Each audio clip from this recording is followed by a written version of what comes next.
Hi friends, welcome to sweet voice. Channel నచ్చినట్లయితే like చేసి support చేయండి. ఇది ఎవరిని ఉద్దేశించిన కథ కాదు, కేవలం వినోదం కోసం మాత్రమే. స్టోరీ నచ్చినట్లయితే సబ్స్క్రైబ్ చేసుకోండి ఫ్రెండ్స్, ప్లీజ్ ఫ్రెండ్స్. ఇక స్టోరీలోకి వెళ్ళిపోదామా? నా పేరు ఆనంద్. నేను హైదరాబాద్లో క్యాబ్ నడుపుతూ ఉండేవాణ్ణి. అలా క్యాబ్ నడుపుతూ ఉన్నప్పుడు ఒక్కసారిగా నాకు ఫోన్ వచ్చింది. ఎవరైనా చూస్తే నా చిన్ననాటి స్నేహితుడు కాల్ చేస్తున్నాడు. నేను డ్రైవింగ్లో ఉన్నానని రిటర్న్ మెసేజ్ పంపించినా కూడా పదే పదే కాల్ చేయడంతో నేను ఏదైనా సరే సీరియస్ మ్యాటర్ ఏమో అని కార్ సైడ్ కాపి మరీ రిటర్న్ కాల్ బ్యాక్ చేసి మాట్లాడాను. అయితే నా ఫ్రెండ్ చెప్పిన విషయం ఏంటంటే, ఆనంద్, నేను హైదరాబాద్ వచ్చి ఏదైనా సరే పని చేసుకోవాలని అనుకుంటున్నాను. నాకు ఏమైనా సరే పని దొరుకుతుందా అని అడిగాడు. నేను ఆలోచించి, హైదరాబాదులో పని చేసుకోవడానికి చాలా ఉంటుంది. కాకపోతే మనకి ఏ పని వస్తుందో ఆ పని చేసుకోవచ్చు. కానీ మొదటి 2 నెలలు మాత్రం కొంచెం ఇబ్బందిగా ఉంటుంది. అడ్జస్ట్ చేసుకోగలుగుతానంటే రా అని చెప్పాను. దానికి నా ఫ్రెండ్, సరే ఆనంద్, నాకు పెళ్ళయ్యి 3 నెలలు మాత్రమే అవుతుంది. ఇంటి దగ్గర ఉండలేకపోతున్నాం. అందుకే హైదరాబాద్ వద్దామని అనుకుంటున్నానని చెప్పాడు. అయితే సరే, నేను ఒక రూమ్ చూసి మాట్లాడి పెడతాను. నువ్వు వచ్చే ముందు నాకు ఒకసారి ఫోన్ చేయని చెప్పాను. సరే అని నా ఫ్రెండ్ కూడా కాల్ కట్ చేశాడు. ఇక ఆ రోజు కూడా క్యాబ్ నడుపుతున్నప్పుడు నా ఫ్రెండ్ మళ్ళీ కాల్ చేశాడు. కాల్ చేసి, ఆనంద్, మేము ఈరోజు వస్తున్నాము, నువ్వు ఉంటావని అన్నాడు. సరే, ఇక్కడికి వచ్చాక కాల్ చేయి, వస్తానని చెప్పాను. అలా ఫోన్ చేసి చెప్పిన 3 గంటల్లోనే మళ్ళీ నా ఫ్రెండ్ కూడా కాల్ చేసి, ఆనంద్, మేము రూమ్ దగ్గరికి వచ్చేసాను, నువ్వు రావాలని అన్నాడు. సరే వస్తున్నా, 5 నిమిషాలు ఆగని చెప్పి నేను అక్కడికి వెళ్ళాను. అక్కడికి వెళ్ళి వాళ్ళతో కొంచెంసేపు మాట్లాడి రూమ్లో అన్ని సామాన్లు సరిగా సెట్ చేసి వాళ్ళకి ఏ లోటు లేకుండా అన్నీ కూడా దగ్గరుండి మరీ అన్నీ చెప్పి వెళ్ళిపోయాను. అలా వెళ్ళానో లేదో అంతలోనే మళ్ళీ ఫోన్ చేసి, ఆనంద్, నాకు వర్క్ చూపించవని కాల్ చేశాడు. నేను నా ఫ్రెండ్కి ఏదో ఒక పని చూపించేంత వరకు కూడా నాకు ఫోన్ చేసి డిస్టర్బ్ చేస్తాడన్నది విషయం నాకు అర్థమైంది. అందుకే మొదట అతనికి ఏదో ఒక పనిలో సెట్ చేయాలని నా ఫ్రెండ్ని తీసుకుని వెళ్ళాను. ఎక్కడికి వెళ్ళినా సరే జీతం తక్కువగా ఇస్తామని అనడంతో నా ఫ్రెండ్ చాలా డిసప్పాయింట్ అయ్యాడు. నేను చెప్పాను, ఫస్ట్ 2-3 నెలలు కొంచెం ఇబ్బందిగా ఉంటుంది, కానీ వీడికి 20,000 జీతం కంపల్సరిగా కావాలని అన్నారు. సరే అని అదంతా తిరుగుతూ అందరినీ అడుగుతూ ఫైనల్గా ఒక మెడికల్ షాప్లో పని దొరికింది. ఆ మెడికల్ షాప్లో కొంచెం వర్క్ ఎక్కువగా ఉంటుంది. అందుకే నా ఫ్రెండ్ జీతం 20,000 ఇస్తా అన్నాడు. సరే అని జాయిన్ చేయించేసి రూమ్కు తీసుకువెళ్ళాను. రూమ్ దగ్గర అతనికి విడిచిపెట్టి రిటర్న్ వెళ్దామని బైక్ తీయగానే వెనక నుంచి నా ఫ్రెండ్ భార్య పిలిచింది. తన పేరు నాకు తెలియదు కాబట్టి ఏం చెప్పకుండా బైక్ ఆపేసి మళ్ళీ రిటర్న్ వెళ్ళాను. ఏమైందో చెప్పండి అని. ఏం లేదండి, కాఫీ తాగి వెళ్తారేమో అని మా ఆయనకి వర్క్ చూపించారు కదా, థ్యాంక్ యూ. ఇక్కడి వరకు వచ్చిన వెంటనే జాయిన్ చేయించారు కదా, మేము చాలా రుణపడి ఉంటామని అంది. దానికి నేను, అయ్యో పర్లేదండి, మీ ఇంకా ఏమైనా సరే ప్రాబ్లం ఉంటే చెప్పండి, నాకు ఒకసారి కాల్ చేస్తే నేను రమ్మంటే వెమ్మటే వచ్చి మీ ప్రాబ్లం ఏంటో క్లియర్ చేసి వెళ్తాను అని నా నెంబర్ ఇచ్చి వచ్చాను. అయితే మరుసటి రోజు కూడా నాకు కొత్త నెంబర్ నుంచి ఫోన్ కాల్ అనేది వచ్చింది. ఎవరా అని చూస్తే మా ఫ్రెండ్ భార్య కాల్ లిఫ్ట్ చేసి మాట్లాడింది. ఎలా ఉన్నారని చెప్పింది. ఇదేంటి, ఇదేదో కొత్తగా ఉంది, ఇలా ఫోన్ చేసి ఎలా ఉన్నారని చెప్పడం మొదటిసారి వింటున్నాను. ఎందుకంటే నాకు ఇంకా పెళ్లి కాలేదు, ఇలా చెప్పేవాళ్ళు కూడా ఎవరూ లేరు.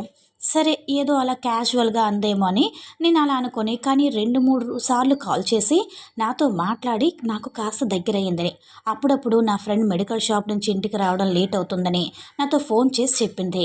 ఇక్కడ కొత్త కదా, నాకు కొంచెం భయం అనిపిస్తుంది రూమ్లో అని నాతో ఫోన్ చేసి మాట్లాడుతూ ఉండేది.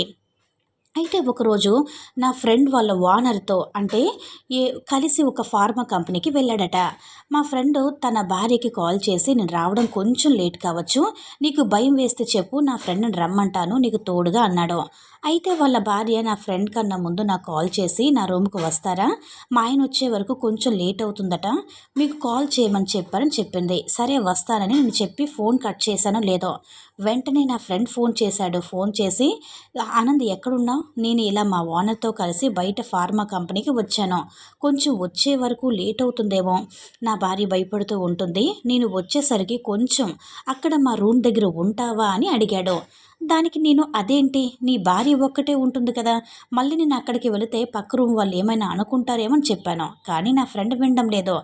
ఎవరేమనుకుంటే నీకెందుకు, నాకు నీ మీద నమ్మకం ఉందిలే అని చెప్పాడు. సరే నేను వెళ్తానులే అన్నాడు. నేను సాయంకాలం 7 గంటలకి అక్కడికి వెళ్ళాను. నేను రూమ్లోకి వెళ్ళాను. కానీ ఆ రూమ్లో అంటే తను కనిపించలేదు. కాకపోతే తన బాత్రూంలో స్నానం చేస్తుందనుకుంటా.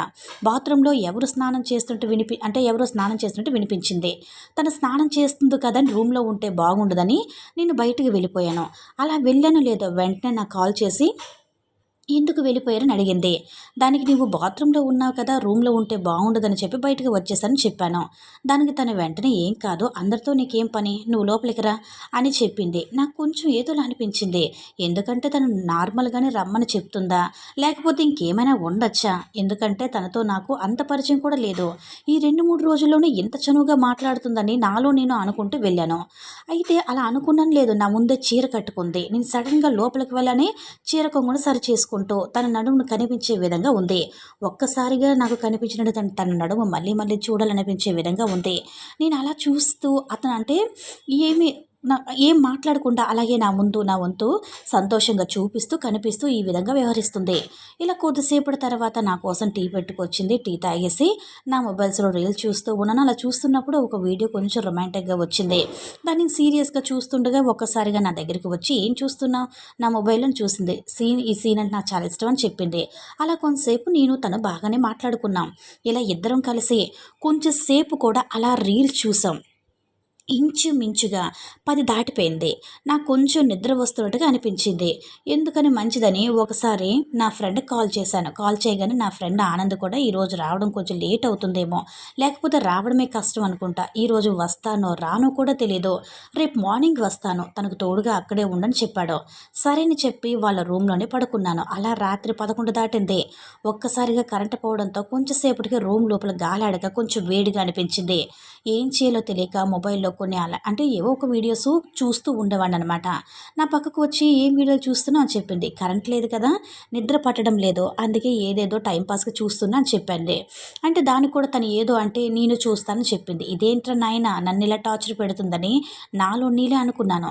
సరైన వీడియోస్ ఇద్దరం చూస్తున్నప్పుడు తను నా మీదకి రావడం కూడా నేను గమనించాను. కానీ నా దగ్గర కూర్చోగానే నాకు దగ్గరికి ఏదో ఒక స్మెల్ రావడం మొదలైంది. ఆ వాసన నాకు మొత్తం ఎక్కిస్తుంది. నా లోపల ఏదో ఫీలింగ్ రావడం మొదలైంది. తను ఇంకా కొంచెం సేపు నా పక్కనే ఉంటేనే మర్చిపోయి తను ఏమైనా సరే చేసేస్తానేమో అని పక్కకు అలా కూర్చున్నా.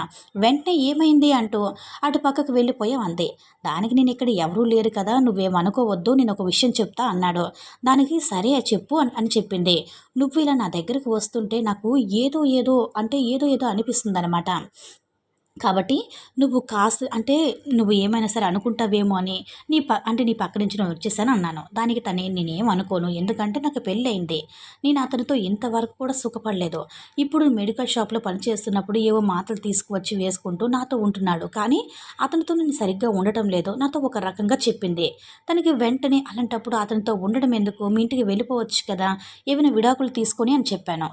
మేము కొంచెం పేదవాళ్ళం, అందుకే కట్నం ఇవ్వలేక ఇలా ఇతనితో పెళ్ళి అంటే చేసి వచ్చారు. నేను మళ్ళీ వెళ్ళిపోతే మా అమ్మ వాళ్ళు బాధపడతారు, అందుకు వెళ్లకుండా ఇతనితోనే ఉన్నాను అని చెప్పింది. ఇదంతా నీకు చెప్పి బాధపడడం నాకు ఇష్టం లేదని చెప్పి ఇప్పటి నుంచి మా ఆయన ఇక్కడ లేనప్పుడు నేను కాల్ చేస్తాను, నువ్వు నేను ఇద్దరం కలిసి సంతోషంగా ఉందామని చెప్పి ఆ రోజు నుంచి నా ఫ్రెండ్ లేనప్పుడల్లా కూడా వాళ్ళ రూమ్కి వెళ్ళేవాడిను. తనతో చాలా సంతోషంగా ఉండేవాడిని. ఇద్దరం కూడా చాలా ఆనందంగా ఉండేవాళ్ళం. ఒకరోజు నా ఫ్రెండ్ బర్త్డే అయినప్పుడు ఫుల్ బాటిల్ తీసుకుని వచ్చి అతనికి తాగించి మేమిద్దరం కూడా అంటే అతను ఉండంగానే చాలా బాగా ఎంజాయ్ చేసేవాళ్ళం. అప్పటి నుంచి తను రోజు ఫోన్ చేసి ప్లీజ్ ఒక్కసారి నేను రోజు కూడా సంతోషపెడుతూ తను కూడా సంతోషంగా ఉండేదనమాట. ఆ తర్వాత ఇంకొక అమ్మాయిని పెళ్లి చేసుకుని వేరే దగ్గరికి వెళ్ళిపోయాను. అలా అక్కడ ఉన్నప్పుడు నేను నా ఫ్రెండ్ బార్తో చాలా సంతోషంగా ఉండేవాడిని. ఈ కథ నచ్చినట్లయితే లైక్ చేసి షేర్ చేయండి ఫ్రెండ్స్. మరిన్ని వీడియోస్ కోసం మన ఛానల్ని సబ్స్క్రైబ్ సపోర్ట్ చేయండి. మరొక ఇంట్రెస్టింగ్ వీడియోతో మళ్ళీ కలుద్దాం. By bye friends.